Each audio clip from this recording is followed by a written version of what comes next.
Being a player of the game, kasama ko mula pa rin dito sa Cuneta Astrodome, Scotty Thompson from the Barangay Ginebra, 13 points, 15 rebounds, 7 assists. Pag-usapan natin, Scotty, yung consistency pinapakita mo, especially on rebounding pang big man.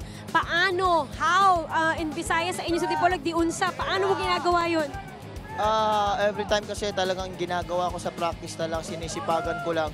Siguro kung ano yung ginagawa ko sa practice, yun yung nalalabas sa game. So, sobrang blessed at nagpapasalamat ako kay God. Ang sabi ni Coach Richard, karamihan sa inyo, 9 o'clock ng umaga, nasa gym na kung 10:30 pa din ang call time. So pinakita nyo rin dito yung chemistry, yung lalim ng bench ninyo kahit walang Japet Aguilar, kahit walang Greg Slaughter, kinaya nyo itong surgency ng Blackwater. Oo, unang-una nagpapasalamat talaga kami kay God kasi nakuha pa namin itong panalo, nawala si Japet halftime. So para sa kanya talaga yung game na to.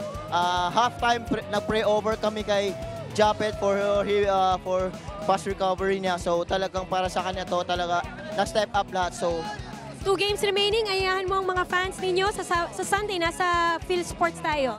Sa lahat ng buong Barangay Ginebra fans, maraming salamat sa suporta nyo at sana patuloy nyo kami suportahan kahit anong mangyari. Magkita-kita po tayo ulit sa Sunday game namin sa Phil Sports Arena. So, mga babatiin?